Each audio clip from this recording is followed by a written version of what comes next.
pounds on night 15. Build your own defense level. Because you use all your sun at the start of the level, that means you have no access to instant kills, which means one wizard can just, well... Oh my god, these wizards are so annoying, man. I hate these freaking guys. Great, I got nothing on my dang screen right now. Great throw! I'm actually cooked. Before you say skill issue, because I was just using melee plants that allow the wizards more time to attack me. Okay, well, you're probably right, but also because of the gestures in this level, you can't use anything with projectiles, as they'll just fling them back at you. There is one plant, one sacred seed who can go both long range and doesn't have a projectile. One chosen soul who can guide us through this all. I'm gonna try the beam play. I'm gonna try choppers. I'm a little worried about these guys. Okay, I'm starting to get worried. I gotta trust. Okay,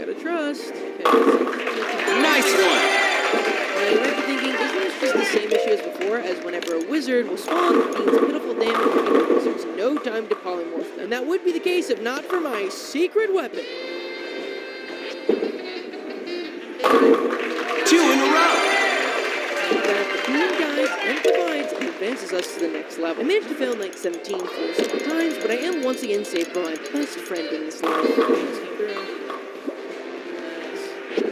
And through the light of the beam, we led all the way to the final level on night 20. I have no idea why this world has 12 less levels than the others. Seeing as I have more than 100 levels left, I'm not going to complain.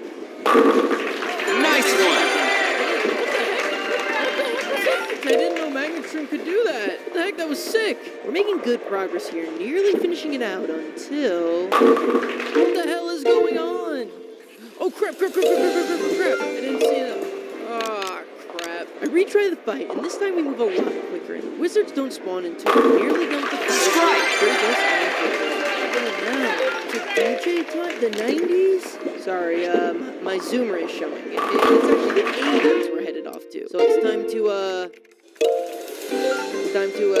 grab your Walkman and throw on your parachute pants, because we're not in your mom's Cabbage Patch anymore. This is about to be totally, Teddy Ruxpin. Damn it! The main gimmick of this world is that the music will change, which makes things occur. I'm gonna be honest, Crazy Dame tried explaining this to me like 4 times, and I still have no idea why this music changes or how that can help you plan. All I know is that sometimes there's different music, and that makes things happen. Here we look at... Nice one!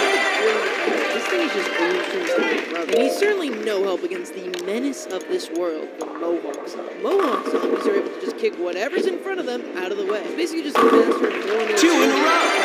See, it's been like 4 tries to understand what the stink I'm supposed to do, but eventually I get it. See, in this level, you need to protect the plant from the caution tiles underneath. The problem is that if Mohawk zombie kicks a plant and all the spaces behind are filled, plant gets instantly removed. So I leave an open column in the back. Keep it up!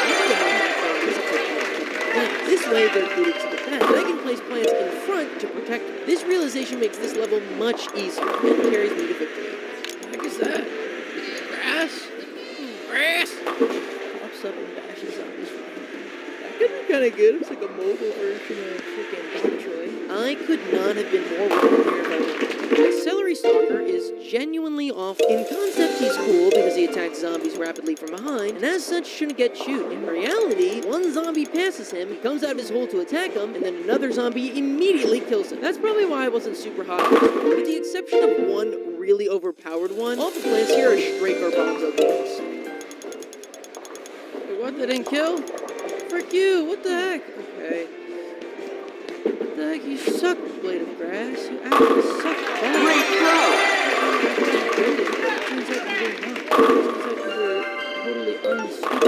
I struggle with this level a ton due to all the Mohawk zombies until I make a shocking revelation. What? It kills them instantly? Oh my god, Magnetron broken. Yeah, I guess because of all the piercings in their head, Magnetron just like insta-kills Mohawk zombie. And that's actually just like really... I love that. But as I progress, I begin to realize that this world is where the game's difficulty goes from occasionally frustrating to I'm going to throw my phone into the sun. I feel like I have no time to set up. Like, I've really got some of these guys. Oh my god! Strike! What the frick is going on, man? What's going on? I can't even comprehend what I'm looking at. There's a million things happening. These guys are over here. These guys... 2 in a row! This is happening over here. I hate these kick zombies. They're so annoying. This is just nonsense. It seemed like things were happening and I was like, sometimes he doesn't even play with shit. Keep it up!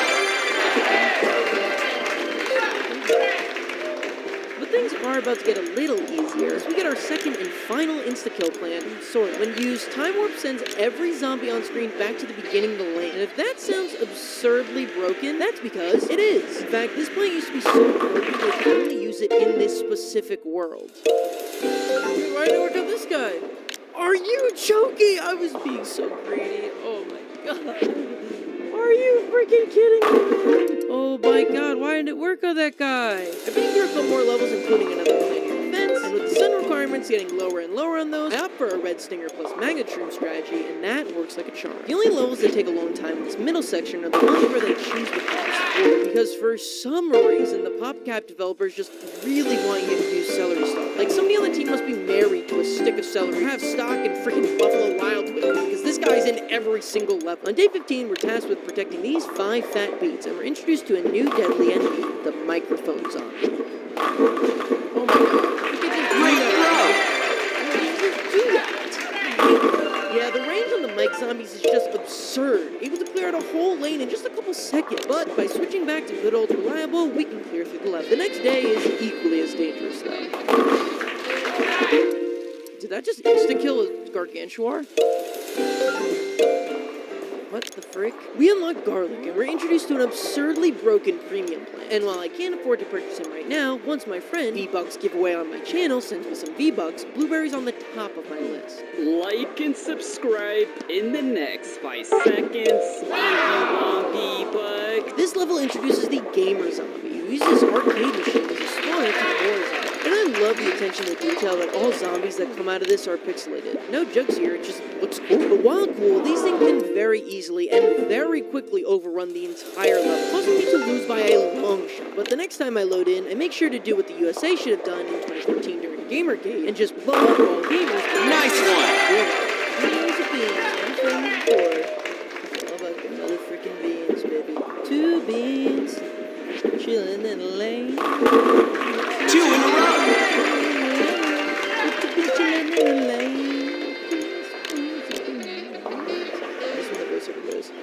Sean has literally lost it at this point. Yeah, live commentary Sean has literally lost it by this point, as the insane amount of levels really began to wear him down. They always say there's no level being played. I'm not that guy, I'm saying it's all about being. Nice one! Open up our ears and close down our eyes. Beans get nervous, they have social anxiety. Yeah, don't expect the live commentary to be super insightful from here on in. She is a long Irregardless of my deteriorating mental state, I make it to the boss fight for this world. And despite Zomboss's splendiferous costume changes, this level is anything but, and takes me countless attempts. You see, the main problem is that Zomboss has these speakers at the end of each lane that do the shockwave attack, clearing the entire lane. And on top of this, they send tons of Mohawk zombies down each one, weakening your row. And on top of that, the Gargantuars in this level have a shockwave attack, because why the hell not? Really, you're just at the mercy of whatever planets happen up the country. And like I said, making this all extra hard. In total, this took me like 7 attempts to finally get to the end. Just when it looks like I'm out of the woods, Zomboss starts spamming Gargantuar. Knowing that I probably will not be able to kill them all, I decide to just take a gamble. Let's go for the stage. Let's go for the stage. It's our only way. The only path to victory. Do everything else. Go for the stage. Just shoot. Please. Yes. Oh my god, that was... What the heck? That was insane. That was absurdity. Whew. While the levels have been getting considerably harder and kicking our butts, we're about to get a ginormous strike as the plants are harassing large for some of the best in the game. First off, we have this thing is just a pea shooter, except its bullets do 50 damage, meaning despite being cheaper than the repeater, it's 20% more powerful. But that's not all. The primal pea shooter's peas have an insane knockback, pushing back any zombie. 2 in a row! It gives you so much time to do a zombie. But just when you thought that thing was broken, say hello to the best sun producer in the game, Primal Sunflower. For just a little bit more than a normal sunflower, this thing produced sun nodes that are worth 75. So this is absurdly strong and will be our sun maker for the rest of this playthrough. Even though those are all broken, they pale in comparison to the king, the linchpin, perhaps the best plant in the entire game, Primal Potato Mine. Regular Potato Mine was already one of the best plants, and this is the better in every way version of that. He readies in just seconds, and he blows up a 3x3 area around him exploding. He is a true god. But you're probably wondering why the plants in this world are so good, and that's because you're going to need them. It's pretty clear that the game is balanced around you using power-ups at this point, in hopes that you'll buy more coins. So my refusal to not leads to countless losses. And a large contributor to all those losses is this world's central mechanic, dinosaurs. That's right, these walking fuel tanks are sort of like neutral evil presences in the levels. Like, they aren't actively working with the zombies, but they do end up doing things that help them. Like the Velociraptor kicking them down the lane, or the Stegosaurus kicking them with his tail, or the T-Rex tripling his speed. Okay, this guy's actually just evil. There's no way you can call that an accident, Crazy Dave. And while our pea shooters are strong, they can only help so much when there's a pterodactyl airdropping a bucket head to the back of your lane. Nowhere is this more clear than in Day 12, which ranks in my top 5 hardest levels in the game. This level has the stipulation that you can't lose more than 6 plants. Now, this is a 2-4, it's not but it also means you're unable to use instant kills like cherry bombs and potato mines. That counts as losing a plant. My first plan is to go in with walnuts and just continually refresh them before they're eaten, giving me more time to weaken down the crowd. However, walnuts can't do much against dinosaurs as they kick zombies right past them. Not to mention the pterodactyls running 2 in a row. This time I decided to spike them that way when the pterodactyls carry zombies, we'll be able to kill them. However, now all our focus on the back means that we've neglected all the zombies getting steggle-tailed in the front, losing me the round. In the next round, since so many zombies are getting pushed down the lane, I decided to go with a strategy with split pea and walnut. My thought is that the walnuts will stall until they Amazing! This strat fails because the dinosaurs are wildly inconsistent. Sometimes they kick the zombies 2 lanes back, sometimes just 1. Who really knows? This has a zombie get short-hopped on one of my split peas and take out the 6 required plants. I tried the strategy again, just moving the line upward and making my defense thinner, so the zombies have less plants to get caught on when they get smacked. This actually works. Keep it up! Wait, as the pitiful forward defense of the split pea fails to tear through the massive amount of zombies, I try several other strategies until you know what finally ends up working? Just spamming Primal Pea Shooter. I think that it's less that this strategy worked, more that we just got lucky on dino spawns. But unlike that guy from The Godfather, I refuse to let this gift horse in the mouth. But the real harm this level did was to my psyche, as by the time I get to day 16, after just 2 attempts, I cave and start using power. I've said it a million times in this video, but yeah, these conveyor belts are just complete luck. Especially this one. It's just a matter of how many times you get this absurdly busted grape shot plant. All the previous times I caved and used power-ups, I felt pretty guilty, but not here. I was just glad this was over, honestly. There's a couple more levels that give me trouble in the Jurassic Mark, but I'm competing with you clicking on the shorts tab and forgetting that I have an assistant. So let's just get to the point. You see, even though the Primal Pea Shooters can't technically push the horizontal wall, I guess it's still registers them as doing it, so every time it's hit with one, he freezes in place. And since he's so big, now he's frozen in his own tracks. They didn't think of this. 2 for 2!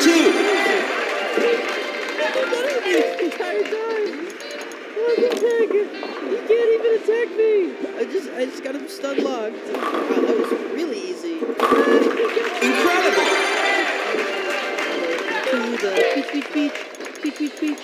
Yes, that's right. Next up, we're headed to Big Wave Beach. And this actually ends up being my favorite world in the entire game. I'm not even sure why, I just really like it. This is obviously a reference to the original backyard levels of Plants vs. Zombies 1, integrating water levels. And only this time instead of amazing! Meaning you can of course only plant on lily pads. But throughout the level, the water levels will rise and fall, and when the tide is low, you can actually plant normal plants on these forbidden water. What's also nice is this world is definitely easier than Jurassic Park, so we can enjoy it over. Incredible! Day 3, we get to reunite with another hero. Time for goodness. He doesn't chew now?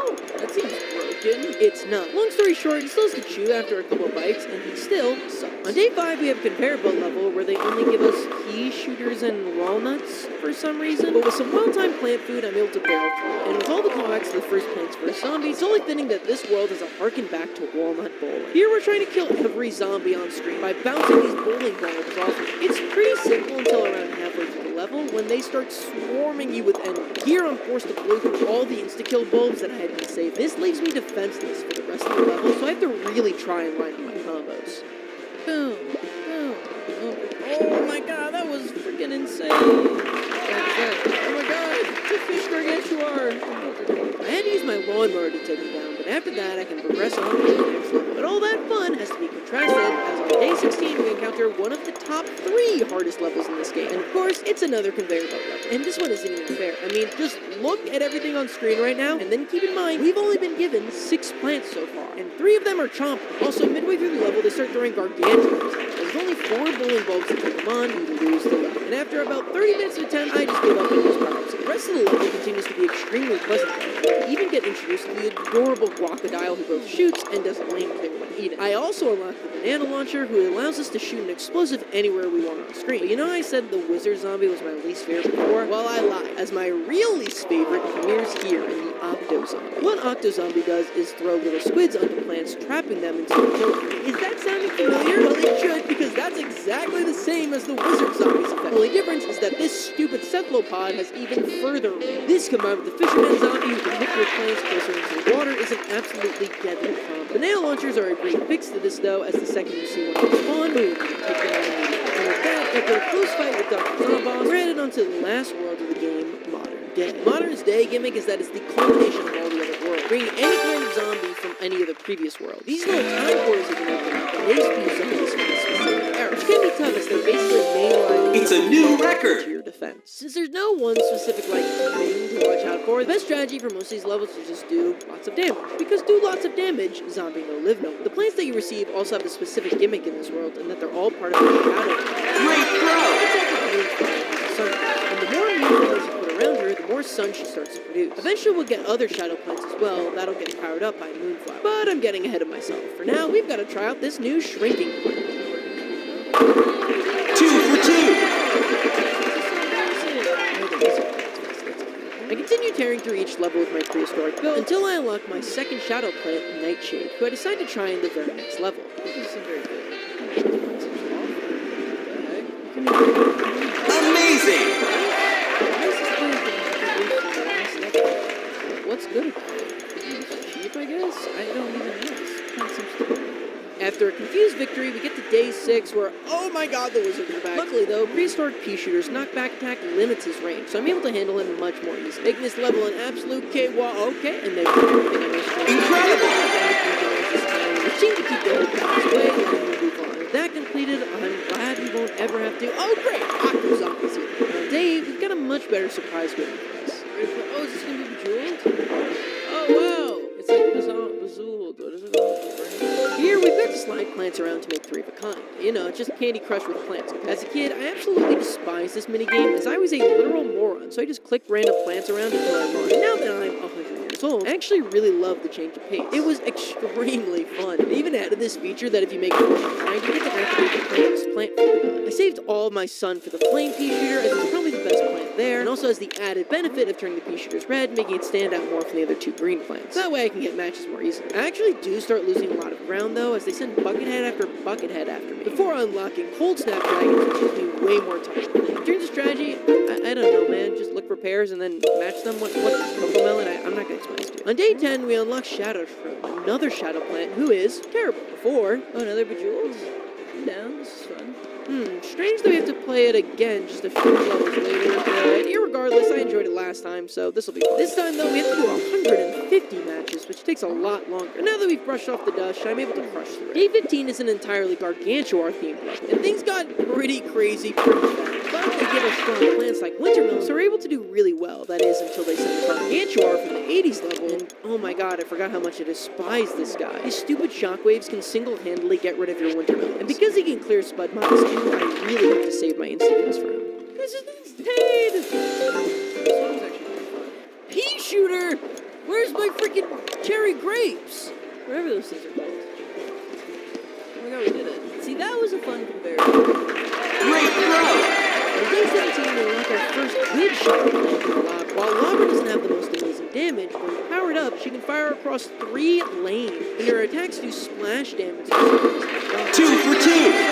Here's the sole piece that makes a shadow plant builds in any way viable. So I decided to try them out for the rest of the world. On day 18, I have a pretty awkward experience where a mechanical bull riding imp jumps right over our lawnmower, so I decided to use a plant. Oh, what? Oh, I got bamboozled! Oh, I've been so bamboozled. Oh, I was so bamboozled. That's fair. Yeah, that's fair. After that, a third Bejeweled level. okay. I mean, we're still... Great throw! Basically, you can find some interesting level as well. It's a conveyor belt, but we're only given this carrot plant that brings other plants back to life. So we have to pick from this pre-planted selection on which plants we should bring back. And I'm struggling with this level just a little bit. What? He's already... I didn't even get to... But it's done? How could it be done? How could it be done? I didn't even do anything. What, it missed him? Come on, what the heck? It's so annoying. Just keep reviving him over and over again. We're getting you out the club, Pete. Oh my goodness gracious me. But I have a connection.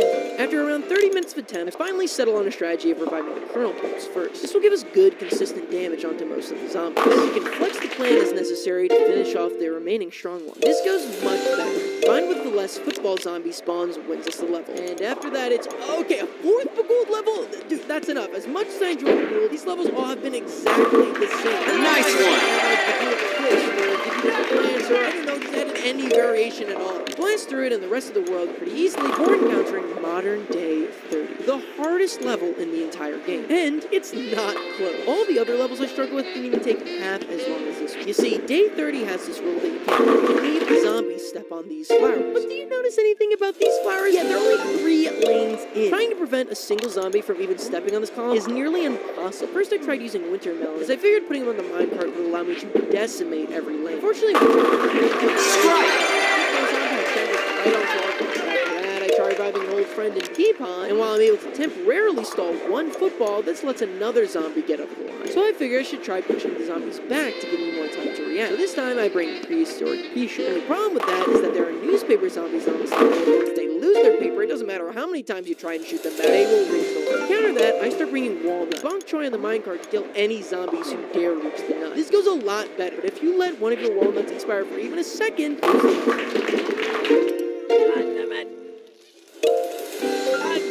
I tried the strategy out 2 more times, but to no avail. So I try switching to a shadow plant build. And this actually gets me all the way to the final wave.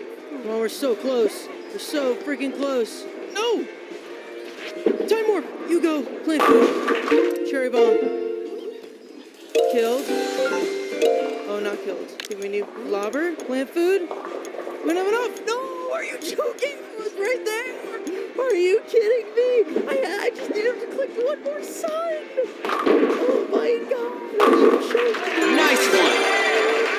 I tried the shadow plant build 2 more times, but come up short. Hopeless and confused, I tried out freaking coconut can. And you know what? Maybe I should not have been so harsh on them because it actually works. Having the pea shooters to push back most zombies and the coconut to hit any zombies who make it to the walnuts frees up my 2 insta-kills to be saved. Gargantuars. 2 for 2! Alright, finale time. 7 in phase 1, except in phase 2. This seems bad. I don't even know what the heck is going on, man. There's a lot going on over here. I've gotten a nuke dropped on me. I think this is going okay now. I can't tell. You know what? This is a good scenario to use cherry bomb, I think. They give you a good number. I mean, they give you a lot of free plant food. Not that I'm complaining. Far from it. That's what makes it easier. Look at how many things we're kind of shredding. There. Nice! But wait, they're small. Part 2, Zomboss makes the mistake of going to Far Future, giving us access to tons of tiles, making this level a breeze. With that, we're on to part 3 of this finale. This was my least favorite one, so this is not fun to see. Yeah! Nice one! What the heck? It didn't last like 2 seconds! Wait, what? Why is it prehistoric now? Huh? Yeah, I guess if you lose to Zomboss, he just takes you to another world and fights you there, which is good, because I lose to him a lot. Like, a lot. Eventually we get sent to another world, and things are looking really good. Okay, it looks like we're gonna do it! Is this the last battle? I don't know what's going on anymore. I can't fully tell. Seems like things are going well. That's all I know. Yes! Are we done? Did we do it? Oh, that's it! We did it! And with that, Crazy Dave is reunited with his Taco. We finished the main story of Plants vs. Zombies 2. We're not done. Oh no! Far from it. While completing the main campaign of PvZ 2, we managed to get Great throw! some of these are just for completing the adventure mode, like complete Lost City, and others I just accidentally collected, like complete a future level without planting on any power tiles, or defeat 7 zombies with a single primal potato. But that still leaves 22 achievements left. I start off where a good chunk of these achievements lie. Phase Breaker mode. For the uncultured, Vase Breaker is a mode where you're given a bunch of vases and bring them open to either a zombie or a plant, with the goal to kill every zombie. There's 4 challenge packs for us to complete, each with 3 levels. We start off with the intro level 1, and this one's easy. All we gotta do is make sure the conehead zombies are being covered by 2 plants, and we're golden. In the second level, you start getting split packs, which are basically just repeaters that can never be eaten in this mode, making them really hard. Actually, the third level introduces the boss phase. This always holds a gargantuan. Since you know where he's going to spawn though, you can make sure to just place 2 potato mines and a repeater to take care of the imp, and he should go down. And with that, we move on to the Egypt level. The main thing I learned here is that I was way too used to one Vase Breaker where you can go really fast, breaking tons of vases. The BVZ2 version is way harder, and you need to be really patient and not opening up too many vases and getting overwhelmed. My impatience causes me to reset a lot of these upcoming levels. I mean, it's not even like this level's super hard. You're the one who controls the pace. I mean, shoot, the level's even called 1 at a time. But I still have to constantly reset due to my own impatience. I will say that this isn't all my fault, Copium, as the amount of plants you get in this mode is so small. And what'll happen is that a zombie you know you can't kill will spawn in your lane like a cone. So you start rapidly opening up bases to try and find something to kill. But because it's so much more likely that you open up a zombie base as opposed to a plant base, you end up getting overwhelmed and dying. Eventually, I do end up slowing down and moving on to the next level. And here I actually discover a pretty massive exploit. You see, you have these little power-ups at the bottom of your lane here that you can get coins. You're supposed to unlock each one by completing a different challenge pack, which is why only one of them has coins on it. However, for some reason, instead of being unusable, locked power-ups not only could be used, but also charge us 0 coins. Using this, I can use this an infinite amount of times to move all of the vases to a single row and clear the level out in like 5 seconds. But this kind of feels like a bit of a glitch, so I'm going to try and do the rest of the levels legit. For the next level, all you need to do is make good use of walnuts and the spike pack you get, and you should be able to move on. Next, we have the Pirate Challenger. This pack was much easier than the last one. This one using a lot of 3-peaters and spike. The 3-peater is actually really good in this mode because its ability to cover so many lanes gives you better flexibility. Now, finally, we have the Western. Now, I'm going to be honest with you, viewer, I hated this level with a passion so fiery you'd think my name was William Afton. The fun gimmick of this level is that there are all these poncho zombies. These guys have a random chance to have the same health as a regular zombie or a bucket head, and it's a completely random chance. Not to mention the chicken zombies, where you need to have protection on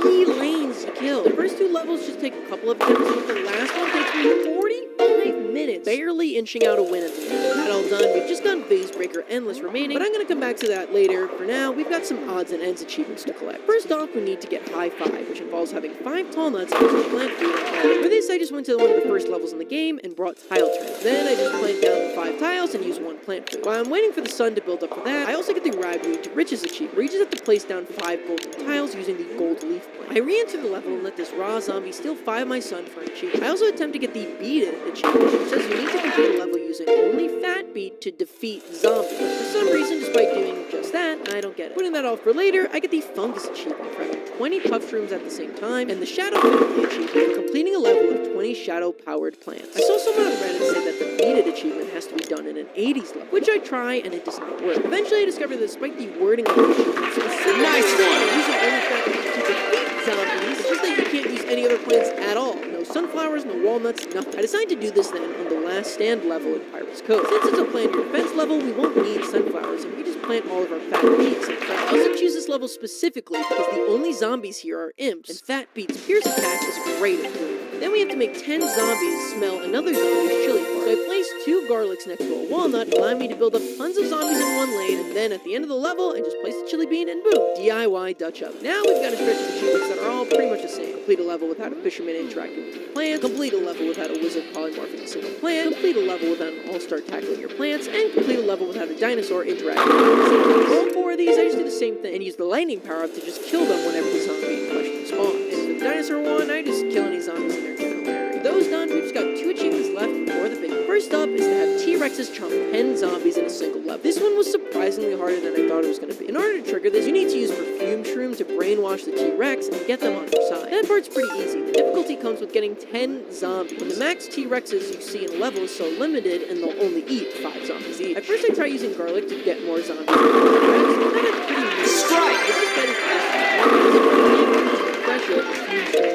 And for the penultimate achievement, we need to blow a whopping 30 jetpack zombies away with a single blower. Now this one really stumped me because jetpack zombies can fly over anything. I can't just use pauldrons to start. 2 in a row! Then I remembered that blocks flying zombies.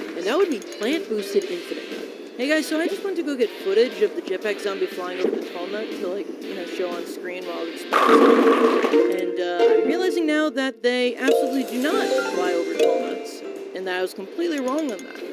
So I made this 50 times harder on myself for no reason. To accomplish this, I used tile turnip. I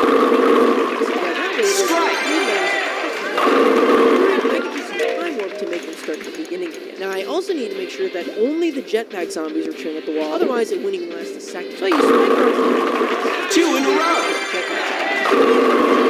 I have an absurd amount of jetpacks, and I can blow them all away with one single blower. And now it was on to the final achievement of the run. Get a streak of 30 in Phase Breaker Endless. And what I thought would be the waste of a walk through a super fun minigame ended up being far and away the hardest part of this entire run.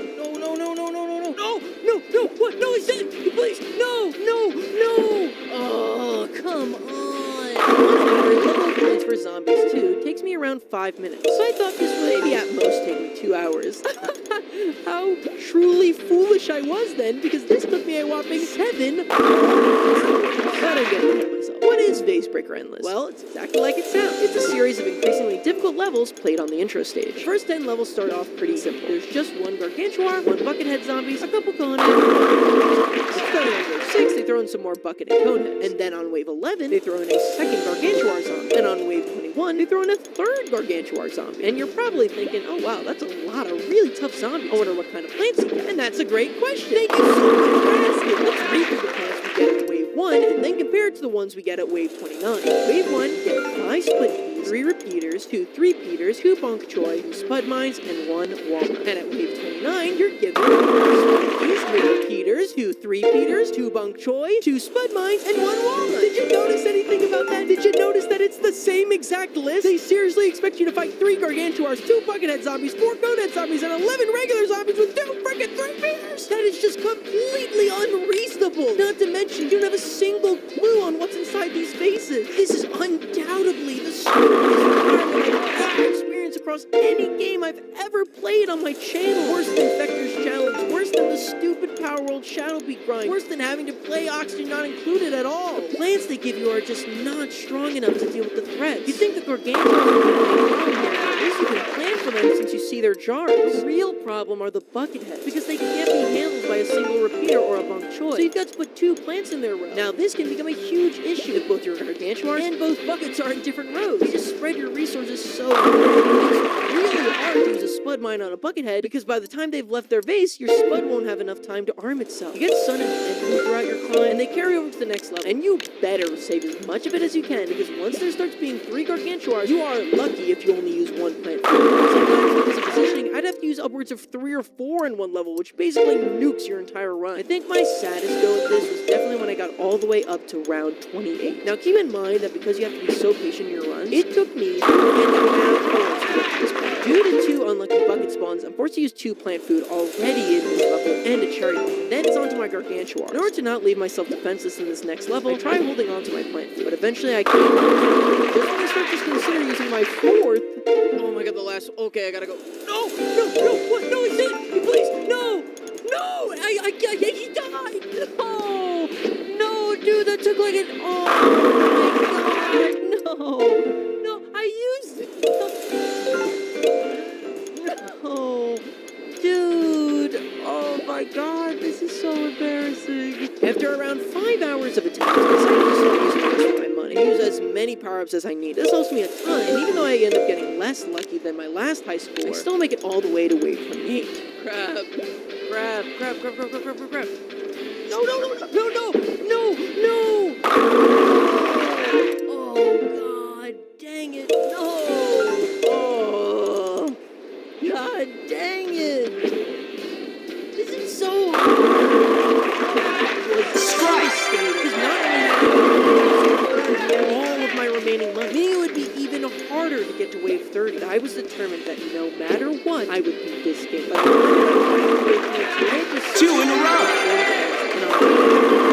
To use my last 2 plant food to clear. If things came crumbling down here without any coins, I may never be able to get back. But on level 4, I get extremely lucky. Buckethead just so happens to be in the same lane as my Gargantuar. gargantuar. And my 3 gargantuars are so close together, I can weaken them all with a single cherry bomb. But despite that, the 2 gargantuars still won't go down. So with no plant food and my cherry bomb on recharge, I use my last 300 coins. Got no coins left.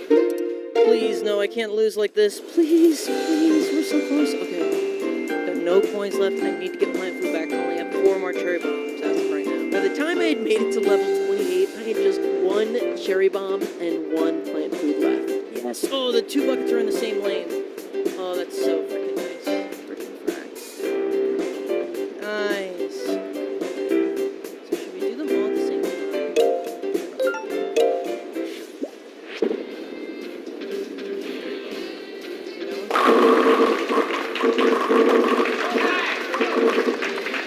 New record. We have 29. Okay. We gotta just make this slow and then I think we got it. Cone head here. Boom. Problem is we got these 3 gargantuars. But I guess the huge problem with my cherry bomb, but I kinda wanna save my cherry bomb. But I think the huge thing is just taking it all so slow. You're gonna wanna put it here, so put it back there. Don't do anything worse than regular bomb. It's okay. I don't feel bad about using a spud on a bucket. Uh-oh. I don't even think that's gonna help. Crap. And yet, I really did not want to use a cherry on a single bucket. That sucked. That really sucked. Okay. But we can bring it back. This lane's completely unprotected. I'm gonna protect this lane and hope to find a puncher. You know what? It doesn't even matter. Okay, that one's down. Shoot, we don't even have cherry bomb we need. Okay, but we can do this. Okay, it's okay. I think we'll still be okay. Yes, we're about halfway. Yeah, I think we're fine. I think we're really fine. Okay, nice. Woo! Going in with 2 plant foods at the final level is really good. That feels really good. Oh my god, sorry, I got nervous. I know that was a waste of plant food, but... Bro, if it was over right... Okay. Crap! I should have done that. I panicked. I definitely panicked there. Man, I'm panicking. I'm stressed. That's not good. That is okay. That was the only way to sneak that. That's good. Now we can just keep on moving. Nice one.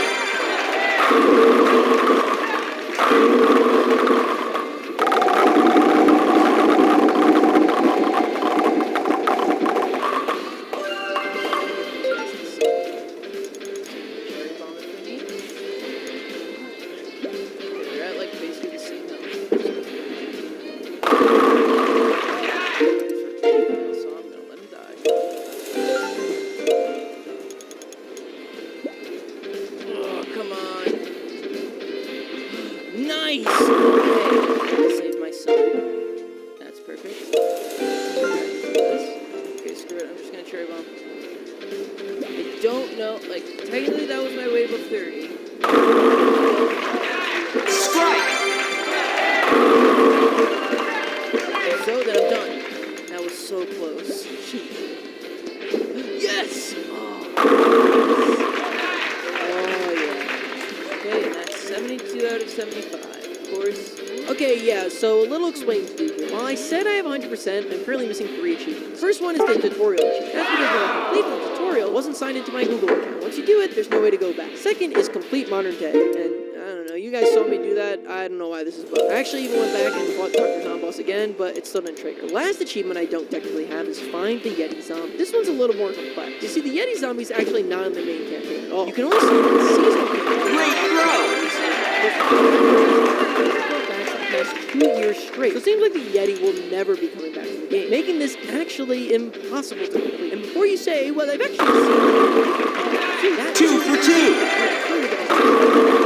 Practice here, I'll make a little short on it. Otherwise, I've just accepted that I'll always be at 72 out of 75. So the entire game completed. What were my thoughts on Plants vs. Zombies compared to the original? Another one. Some of the new Plants like Time Warp. I really love the beach this level in Far Future. Some of the zombies were super creative. My main oh my god, there are so many levels. And so many of them failed to stand out from each other. I also really missed the little minigames. They added a ton of variety. I'd probably give the... Do you ever boot up your Wii and it... Shut up. Do you ever boot up your Wii and it doesn't appear on your computer screen? Actually, yeah. I think that's gonna be a 100% yeah rate because how could it? What, you're just gonna plug your Wii into your computer to play Wii games on your computer? No, you're not gonna do that because... Oh, because emulation? No, shut up. You're not gonna do that because it's kinda dumb. And if the kids at school found out you did this, you'd be mega dumb. And what do when the kids at school call you mega dumb? Good. No, you don't do that. What you do is secretly game on your Wii. What if your Wii was inside your computer, where no one had to see it, and nobody had to know? This all started in the year 1998, when I wasn't born yet. Then, in 1999, I was born. And 25 years later, I've absorbed enough lead into my blood to decide to hide a Wii inside of a computer. There are several reasons apart from shame to do this. Maybe you want to stream your favorite Wii or GameCube games on the internet in terrible quality, but you just can't stand to look at the damn thing. I don't need to go over all the reasons anyway. They're completely obvious. And to be honest, I don't really care what the best use case for this thing would be anyway. I'm just here to stick my Wii where it doesn't belong. Let's break this hypothetical marriage of PC and Wii into the major food groups. You've got your Wii, your case, your motherboard, CPU, SSD, RAM, and power supply, plus all the other computer stuff down there. But which case, which motherboard, which CPU, SSD, RAM, and power supply? Probably not this one. For the SSD and RAM, we'll just, I don't know, throw a terabyte NVMe and some RAM I found in a puddle in there. To pick a power supply, we need to know how much power our system is going to draw. But to know that, we need to pick a motherboard and CPU. But we can't pick a motherboard without picking a CPU. But we can't pick a CPU without knowing if we're going to have room for a GPU. But we don't know that until we figure out where the Wii motherboard is going to sit inside the computer. And now this is where you expect me to say, well, we can't figure that out until we pick a case. But joke's on you, I already picked it. Because at some point, you just have to make a damn decision on where to start with these things.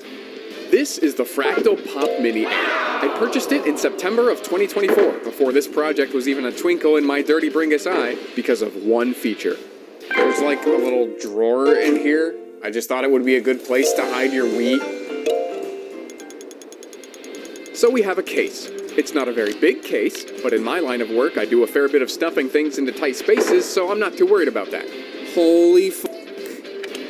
It's Mickey Mouse. Next on where and how, and honestly, if a Wii U motherboard is going to fit in here next to a PC motherboard. Oh, did I forget to mention we're actually playing Hide the Wii U? It's got native HDMI output, and it gains us an additional 4 games to play, so I figured, why not? Luckily, I happen to have a Wii U motherboard that's surrounded by a bunch of plastic crap right here. Before we go ripping it apart, though, I figured I might as well increase its usefulness by an order of 2 for 2! Soft modding it, and that's easier when it's still in one piece.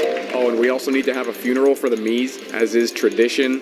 Corby B, DD, Guest 2, HJ, Marv, and Mr. B. Rest in peace. Goodbye forever.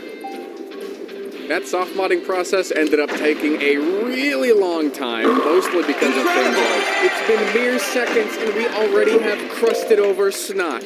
Cool. Why is the battery now 0? Connect the endoscope camera by what is this? The disk you attached was not readable by this computer. It's completely frozen! Come on, man! So if you want to see that whole disaster, you'll have to head over to the video on my second channel, link in description. But okay, operating under the assumption that the Wii U motherboard is gonna just kind of fit in there no problem, how are we gonna interconnect the two? You know, all the cable-y bits. Because I want this to be one cohesive emulsification of PC and Wii. Ideally, it should be as simple as opening up a program and bam, you're in a Nintendo game on your PC. No, not like that! Close that now!